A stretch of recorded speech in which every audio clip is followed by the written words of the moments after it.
Hello friends.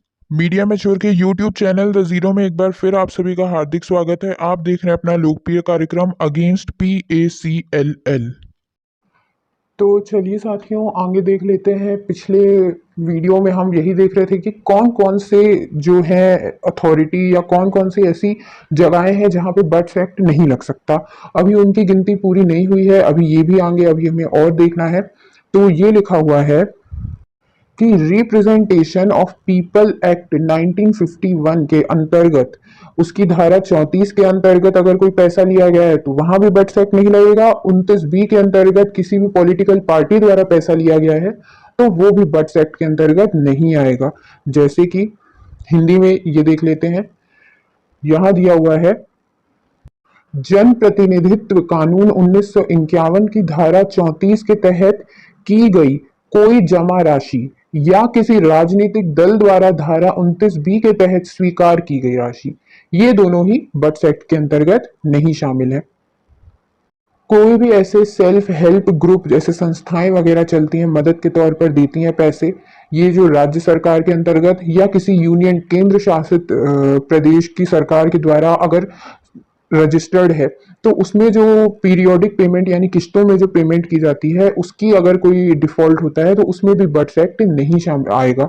जैसे कि ये हिंदी में देख लेते हैं, यहाँ लिखा है राज्य सरकार या केंद्र शासित प्रदेश सरकार द्वारा निर्धारित सीमा के भीतर संचालित स्वयं सहायता समूह के सदस्यों द्वारा किया गया कोई भी आवधिक भुगतान यानी उसके सदस्यों द्वारा अगर है तो फिर उसमें भी बट्स एक्ट नहीं आएगा।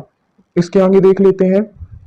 अब इसके आगे लिखा हुआ है राज्य सरकार किसी भी अगर अलग से क्षेत्र में बोल देती है कि हाँ इस उद्देश्य से लिया गया, यानी इसमें राज्य सरकार को ये पावर दी गई है कि राज्य सरकार अगर घोषणा कर दे कि इस उद्देश्य से लिया गया धन या इसके अंतर्गत लिया गया धन, उसमें बट्स एक्ट नहीं आएगा तो उसमें बट्स एक्ट भविष्य में भी नहीं आएगा, यानी इसमें इसको पावर दी गई है।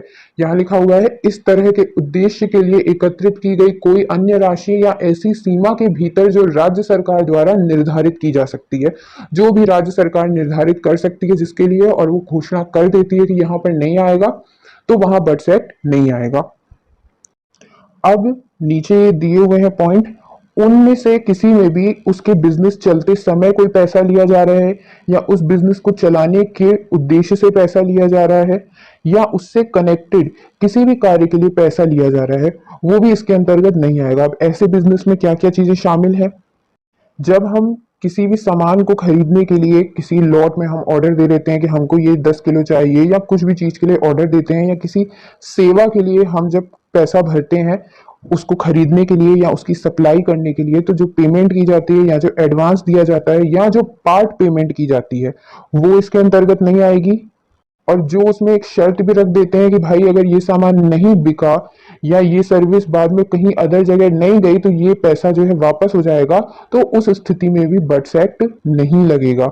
ये हिंदी में देख लेते हैं, व्यवसाय के दौरान या उसके उद्देश्य के लिए प्राप्त राशि, यानी किसी भी व्यवसाय को कर रहे हैं उसके लिए या व्यवसाय के दौरान जो लेन देन किया जाता है या इस तरह के व्यवसाय से वास्तविक संबंध रखने वाली राशि, उसमें बट्स एक्ट नहीं आएगा। जिसमें क्या क्या शामिल है, माल या सेवाओं की आपूर्ति या किराए पर लेने के लिए भुगतान, अग्रिम या आंशिक भुगतान, और माल या सेवाओं को वास्तव में बेचा किराए पर या अन्यथा प्रदान नहीं किए जाने की स्थिति में प्रतिदेय है, तो वहां पर ये लागू नहीं होगा। यानी दुकानदार इधर उधर लेन देन करते रहते हैं तो वहां पर ये लागू नहीं होगा।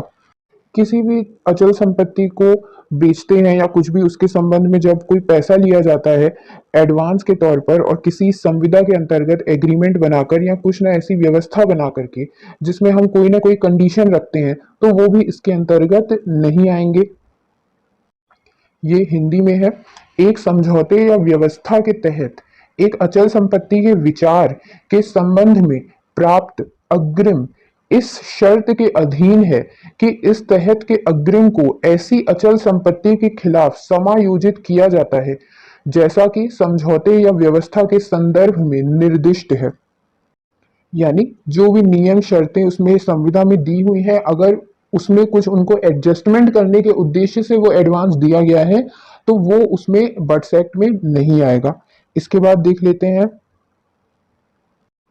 और जो ऐसी संविदा होती है कि सामान सप्लाई करने के लिए जो सिक्योरिटी के तौर पर पैसा दिया जाता है या डीलरशिप के तौर पर पैसा डिपॉजिट किया जाता है, उसमें भी ये नहीं आएगा। ये माल की आपूर्ति या सेवाओं के प्रावधान के लिए, अनुबंध के प्रदर्शन के लिए जमा सुरक्षा या डीलरशिप, तो ये इसमें नहीं आएगा। फिर आगे देख लेते हैं। लॉन्ग टर्म प्रोजेक्ट में जो लंबे समय के लिए प्रोजेक्ट लिए जाते हैं, उसमें जो एडवांस की राशि रहती है किसी भी माल की सप्लाई के लिए, वो भी इसमें नहीं आएंगे। ये हिंदी में देख लीजिए। मद दो यानी दूसरे में जो ये संपत्ति के संबंध में बताया गया है कि समझौता वगैरह कर रहे हैं, इसके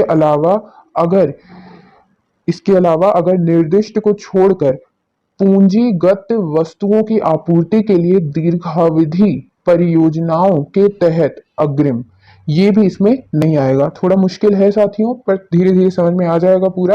अभी तक जितना हमने पढ़ा उसमें पीएसीएल का कोई ज्यादा वास्ता नहीं नजर आया, यानी ये एक प्लस ही पॉइंट है। अगर ये कंपनी 2014 में नहीं 2021 में या 22 में बंद हुई होती तो बट्स एक्ट इसमें आ जाता, लेकिन अब इस स्थिति में नहीं आ सकता। ये भी हमें धीरे धीरे समझ में आएगा। चलिए आगे देख लेते हैं।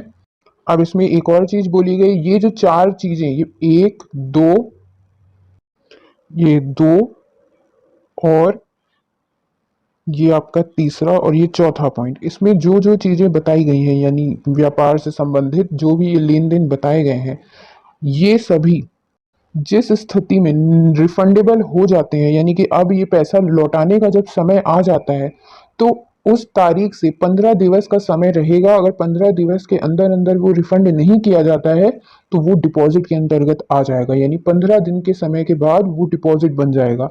ये लिखा हुआ है, बशर्ते कि यदि आइटम 1 से 4 के तहत प्राप्त राशि वापसी योग्य हो जाती है, तो ऐसी राशियों को उस तारीख से 15 दिनों की समाप्ति पर जमा माना जाएगा जिस पर वे वापसी के लिए देय हो जाते हैं।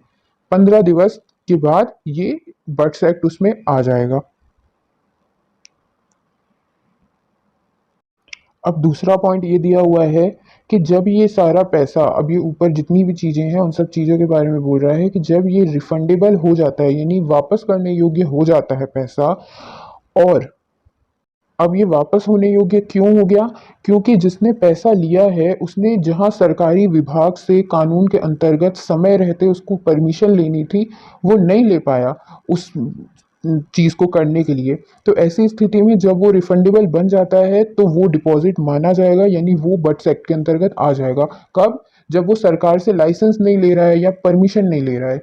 ये लिखा हुआ है, बशर्ते यह भी कि जहां उक्त राशि वापस करने योग्य हो जाती है, जमा लेने वाले को उस समय लागू कानून के तहत आवश्यक अनुमति या अनुमोदन प्राप्त नहीं करने के कारण, यानी ये चीजें ना करने के कारण, जो उसको आवश्यक अनुमति लेनी है वहां से या अनुमोदन लेना है सरकार से कानून की व्यवस्था के अंतर्गत जो भी अथॉरिटी है, नहीं ले पाया, उस वजह से वापस करना पड़ रहा है, ठीक, जहां भी आवश्यकता हो, तो माल या संपत्तियों या सेवाओं के लिए पैसा लिया जाता है, ऐसी राशि जमा मानी जाएगी, वो जमा मानी जाएगी और वो बट्स एक्ट के अंतर्गत आ जाएगी। वो जो डिपॉजिट आ गई वो बट्स एक्ट में आ गई।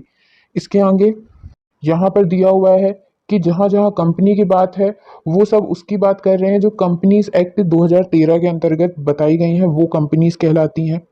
और यदि नॉन बैंकिंग फाइनेंशियल कंपनी की बात चल रही है तो वो आरबीआई एक्ट 1934 के अंतर्गत जो डिपॉजिट का मतलब बताया गया है उसके अंतर्गत आएगा। और जो यहाँ पार्टनर और फर्म बताया गया है वो इस अधिनियम, इंडियन पार्टनरशिप एक्ट नाम है इस अधिनियम का, उसके अंतर्गत जो परिभाषा बताई गई है वो मानी जाएगी। यानी इन सब की अलग से ये परिभाषाएं नहीं दे रहे हैं। क्या मतलब एक्ट को लंबा खींचने का, हमारे भी काम का ये कुछ खास है नहीं। इसके आगे ये लिमिटेड लायबिलिटी पार्टनरशिप एक्ट 2008 की बात की गई है। इसमें जो पार्टनरशिप का मतलब बताया गया है वो भी इसके अंतर्गत आता है, मतलब इसकी परिभाषा के अंतर्गत आएगा। और रिलेटिव जो ये रिश्तेदारों की बात की गई है वो भी कंपनीज एक्ट 2013 में परिभाषित है, ये वही माने जाएंगे। हिंदी में देख लेते हैं एक बार स्पष्टीकरण। इस खंड के प्रयोजनों के लिए एक, किसी कंपनी के संबंध में अभिव्यक्ति जमा का वही अर्थ होगा जो कंपनी अधिनियम 2013 के तहत दिया गया हो, ठीक, तो कंपनी का मतलब वहां दिया हुआ है। भारतीय रिजर्व बैंक अधिनियम 1934 के तहत पंजीकृत एक गैर बैंकिंग वित्तीय कंपनी के संबंध में अभिव्यक्ति जमा का वही अर्थ होगा जो धारा 45 आई के खंड बी में निर्दिष्ट है उक्त अधिनियम के। तो यहाँ पर जो इसके बारे में दिया हुआ है वो वहाँ होगा। तीसरा पॉइंट है अभिव्यक्ति भागीदार और फर्म का अर्थ क्रमशः भारतीय भागीदारी अधिनियम 1932 के तहत उन्हें सौंपा जाएगा। तो ये वहाँ पे उनके बारे में बात की गई है। चौथा है सीमित देयता भागीदारी के संबंध में अभिव्यक्ति भागीदारी का वही अर्थ होगा जो सीमित देयता भागीदारी अधिनियम 2008 की धारा 2 की उपधारा 1 के खंड क्यू में निर्दिष्ट है। फिर अभिव्यक्ति रिश्तेदार का वही अर्थ होगा जो कंपनी अधिनियम 2013 में दिया गया हो, यानी ये कंपनी अधिनियम में दिया गया है, तो हमारे लिए ये काम का नहीं है। इसके आगे बात कर रहा है ये डिपॉजिटर की। डिपॉजिटर कौन है? जो भी इस एक्ट के अंतर्गत, इस अधिनियम के अंतर्गत पैसा जमा कर रहा है, जो डिपॉजिट कर रहा है वो डिपॉजिटर है। सिंपल सी बात, यानी आप, ये लिखा हुआ है जमाकर्ता का अर्थ है कोई भी व्यक्ति जो इस अधिनियम के तहत करता है। फिर इसके आगे देख लेते हैं